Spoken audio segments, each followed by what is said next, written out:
Hi hello welcome to ಸ್ವಯಂ ಸವಿರುಚಿ and blogs. ಅನ್ನದಾತ ಸುಖಿ ಭವ. ನಾನು ಇವತ್ತು ಅವರೆಬೇಳೆ ಸಾರನ್ನು ಮಾಡ್ತಾಯಿದ್ದೀನಿ. ಈ ಅವರೆಬೇಳೆ ಸಾರು ಮಾತ್ರ ಸೂಪರ್ ಆಗಿರುತ್ತೆ. ಈ ಥರ ಮಾಡಿ ನೋಡಿ. ಯಾವ ಚಿಕನ್ನು ಮಟನ್ನು ಬೇಡ, ಅಷ್ಟು ಟೇಸ್ಟಿಯಾಗಿರುತ್ತೆ. ಬನ್ನಿ ಯಾವ ಥರ ಮಾಡೋದಂತ ನೋಡೋಣ. ಇವಾಗ ನೋಡಿ, ನಾನು ಆ ಬೌಲಾಗುವಷ್ಟು ಅವರೆಬೇಳೆನ ತೊಗೊಂಡಿದ್ದೀನಿ. ನೋಡಿ, ಈ ಥರ ಇರುತ್ತೆ ದೊಡ್ಡದಾಗಿ ಅವರೆಬೇಳೆ. ತುಂಬಾ ಟೇಸ್ಟಿಯಾಗಿರುತ್ತೆ. ಈ ಥರ ಅವರೆಬೇಳೆ ಸಾರನ್ನ ಮಾಡಿ ನೋಡಿ. ನೋಡಿ, ಈ ಥರ ಇರುತ್ತೆ. ಅವರೆಕಾಳನ್ನು ಒಣಗಿಸಿ ಈ ಥರ ಬೇಳೆ ಮಾಡಿ ತೊಗೊಂಡಿರ್ತೀವಿ. ಇದನ್ನು ನೀರು ಹಾಕಿ ಒಂದು 2ರಿಂದ 3 ಸಲ ಇದನ್ನು ವಾಶ್ ಮಾಡಿ ತೊಗೊತಾ ಇದ್ದೀನಿ.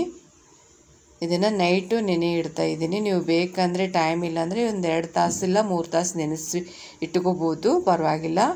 ಇವಾಗ ನಾನು ಮಸಾಲ ಸಾಮಾನ ತೊಗೋತಿದ್ದೀನಿ. ಈರುಳ್ಳಿ ಮತ್ತು ಟೊಮೆಟೊ ಒಗ್ಗರಣೆಗೆ, ಮತ್ತು ಇದು ಹುರಿಯೋಕ್ಕೋಸ್ಕರ ಈರುಳ್ಳಿ, ಟೊಮೆಟೊ, ಕೊಬ್ಬರಿ, ಶುಂಠಿ, ಬೆಳ್ಳುಳ್ಳಿ ಮತ್ತು ಟೊಮೆಟೊನ ತೊಗೊಂಡಿದ್ದೀನಿ. ಇದು ಹುರಿಯೋಕ್ಕೆ ತೊಗೊತಾ ಇದ್ದೀನಿ. ಮಸಾಲೆ ಸಾಮಾನು ಜೀರಿಗೆ, ಗಸಗಸೆ, ಕಾಳುಮೆಣಸು, ಲವಂಗ, ಚಕ್ಕೆ, ಚಕ್ರಮಕ್ಕು ಇಷ್ಟನ್ನ ತೊಗೊಂಡಿದ್ದೀನಿ. ಇವಾಗ ನೆಂದಿದೆ ನೋಡಿ ಅವರೆಬೇಳೆ. ಇವಾಗ ನಾನು ಒಂದು ಪಾತ್ರೆಗೆ ಒಂದು 2ರಿಂದ 3 ಸ್ಪೂನ್ ಆಗೋಷ್ಟು ಎಣ್ಣೆನ ಹಾಕ್ತಾಯಿದ್ದೀನಿ. ಇವಾಗ ಕಟ್ ಮಾಡ್ಕೊಂಡಿರೋಂಥ ಈರುಳ್ಳಿ, ಟೊಮೆಟೊನ ಒಗ್ಗರಣೆಗೆ ಹಾಕ್ತಾಯಿದ್ದೀನಿ. ಹಾಕಿ ಇದು ಕಂದು ಬಣ್ಣ ಬರೋವರೆಗೂ ಚೆನ್ನಾಗಿ ಇದನ್ನು ಫ್ರೈ ಮಾಡ್ಕೊತಾಯಿದ್ದೀನಿ.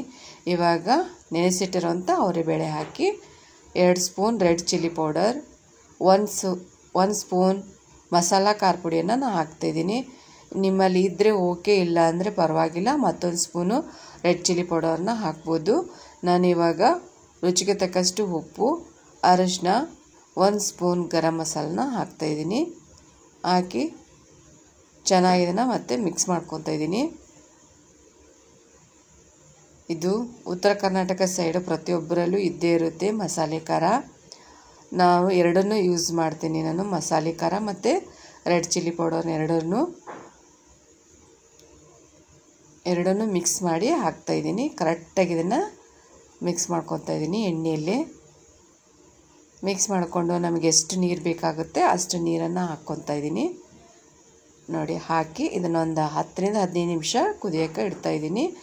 ಇವಾಗ ಅದು ಕುದಿಯೋಷ್ಟಿಗೆ ನಾನು ಇದನ್ನು ಹುರಿದು ತೊಗೋತಾ ಇದ್ದೀನಿ. ನೋಡಿ, ಶುಂಠಿ, ಬೆಳ್ಳುಳ್ಳಿ, ಕೊಬ್ಬರಿ ಮತ್ತು ಟೊಮೆಟೊನ ಮತ್ತು ಮಸಾಲ ಸಾಮಾನನ್ನು ಹಾಕ್ತಾಯಿದ್ದೀನಿ. ಇಷ್ಟು ಚಕ್ಕೆ, ಲವಂಗ, ಚಕ್ರಮಗ್ಗು ಮತ್ತು ಏಲಕ್ಕಿ, ಇದಿಷ್ಟನ್ನು ನಾನು ಮಸಾಲೆ ಸಾಮಾನನ್ನು ಹಾಕಿ ಇದ್ರ ಜೊತೆನೇ ಚೆನ್ನಾಗಿ ಇದನ್ನು ಹುರಿತಾ ಇದ್ದೀನಿ. ಇದನ್ನು ಮಸಾಲೆ ಸಾಮಾನನ್ನು ಲಾಸ್ಟಿಗೆ ಹುರಿಬೇಕು. ಸ್ವಲ್ಪ ಕೊತ್ತಂಬರಿನ ಹಾಕಿ ಇದನ್ನು ಸಣ್ಣಗೆ ಪೇಸ್ಟ್ ಮಾಡ್ಕೊತೀನಿ. ಪೇಸ್ಟು ರೆಡಿಯಾಗಿದೆ. ಇವಾಗ ನೋಡಿ, ಕಾಳು ಕುದ್ದಿರುತ್ತೆ. ಇವಾಗ ನೋಡಿ, ಇಷ್ಟು ಕುದ್ರೆ ಸಾಕು. ಇವಾಗ ನೋಡಿ, ಇಷ್ಟು ಕರೆಕ್ಟಾಗಿ ಕುದ್ದಿದೆ. ಇವಾಗ ನಾವು ರುಬ್ಬಿರುವಂಥ ಪೇಸ್ಟನ್ನು ಹಾಕ್ತಾಯಿದ್ದೀನಿ. ಈ ಥರ ಸಾರನ್ನು ಮಾಡಿ ನೋಡಿ, ಟೇಸ್ಟ್ ಮಾತ್ರ ಸೂಪರಾಗಿರುತ್ತೆ. ಈ ಥರ ತುಂಬಾ ಕುದಿಸೋಕೆ ಹೋಗ್ಬಾರ್ದು ಬೇಳೆನ. ಇಷ್ಟಿದ್ರೆ ಕರೆಕ್ಟಾಗಿದೆ.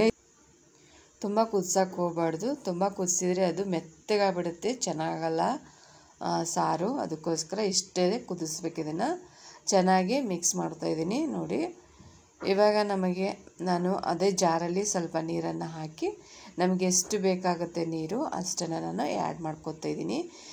ಈ ಥರ ಮಾಡಿ ನೋಡಿ. ರೈಸು, ಚಪಾತಿ, ಪರೋಟ, ರೊಟ್ಟಿಗಂತೂ ತುಂಬಾ ಚೆನ್ನಾಗಿರುತ್ತೆ ಈ ಥರ ಸಾರು. ಇವಾಗ ನೋಡಿ, ನಾನ್ ವೆಜ್ ತಿನ್ನದೇ ಇರೋರು ಈ ಥರ ಸಾರನ್ನು ಮಾಡ್ಕೊಳ್ಳಿ. ಅವರೆಬೇಳೆಯಲ್ಲಿ ತುಂಬಾ ಚೆನ್ನಾಗಿರುತ್ತೆ. ನೋಡಿ, ಕರೆಕ್ಟಾಗಿ ಇದನ್ನು ಮಿಕ್ಸ್ ಮಾಡ್ತಾಯಿದ್ದೀನಿ. ನೋಡಿ, ಈ ಕ್ವಾಂಟಿಟಿಲಿದ್ದರೆ ನಮಗೆ ಸಾಕು. ಇಷ್ಟು ಕರೆಕ್ಟಾಗುತ್ತೆ ಕುದ್ದು. ನೋಡಿ, ಇವಾಗ ನಾನು ಲಿಡ್ ಕ್ಲೋಸ್ ಮಾಡಿ ಒಂದು 10 ನಿಮಿಷ ಕುದಿಸ್ತಾ ಇದ್ದೀನಿ. ಇವಾಗ 10 ನಿಮಿಷ ಆಗಿದೆ ನೋಡಿ. ತುಂಬ ಚೆನ್ನಾಗಿರುತ್ತೆ. ಈ ಥರ ಸಾರನ್ನ ಮಾಡಿ ನೋಡಿ, ತುಂಬ ಟೇಸ್ಟಿಯಾಗಿರುತ್ತೆ. ನಮ್ಮ ಚಾನಲ ಸಬ್ಸ್ಕ್ರೈಬ್ ಮಾಡದೆ ನೋಡ್ತಾ ಇದ್ದರೆ ನಮ್ಮ ಚಾನಲ್ನ ಸಬ್ಸ್ಕ್ರೈಬ್ ಮಾಡಿ, ಶೇರ್ ಮಾಡಿ. ನೋಡಿ, ಟೇಸ್ಟಿಯಾಗಿರೋಂಥ ಅವರೆಬೇಳೆ ಸಾರು ರೆಡಿಯಾಗಿದೆ. ಟೇಸ್ಟ್ ಮಾತ್ರ ಅದ್ಭುತವಾಗಿರುತ್ತೆ. ನೀವು ಇದೇ ಥರ ಒಮ್ಮೆ ಟ್ರೈ ಮಾಡಿ ನೋಡಿ, ತುಂಬ ಚೆನ್ನಾಗಾಗುತ್ತೆ. ಇದು ತುಂಬಾ ಹಳೆಯ ರೆಸಿಪಿ ಮಾತ್ರ. ಟೇಸ್ಟ್ ಮಾತ್ರ ಸೂಪರ್ ಆಗಿರುತ್ತೆ. ಈ ಥರ ನೀವು ಟ್ರೈ ಮಾಡಿ ನೋಡಿ. ಟೇಸ್ಟಿಯಾಗಿರೋಂಥ ಅವರೆಬೇಳೆ ಸಾರು ರೆಡಿಯಾಗಿದೆ. ಟೇಸ್ಟ್ ಮಾತ್ರ ಅದ್ಭುತವಾಗಿರುತ್ತೆ. ನೋಡಿ ಎಷ್ಟು ಚೆನ್ನಾಗಿ ಕಾಣಿಸುತ್ತೆ ಅಂತ. ತುಂಬಾ ಟೇಸ್ಟಿಯಾಗಿರುತ್ತೆ. ಮತ್ತೆ ಭೇಟಿಯಾಗೋಣ ಮುಂದಿನ ರೆಸಿಪಿ ಒಂದಿಗೆ. Thank you for watching.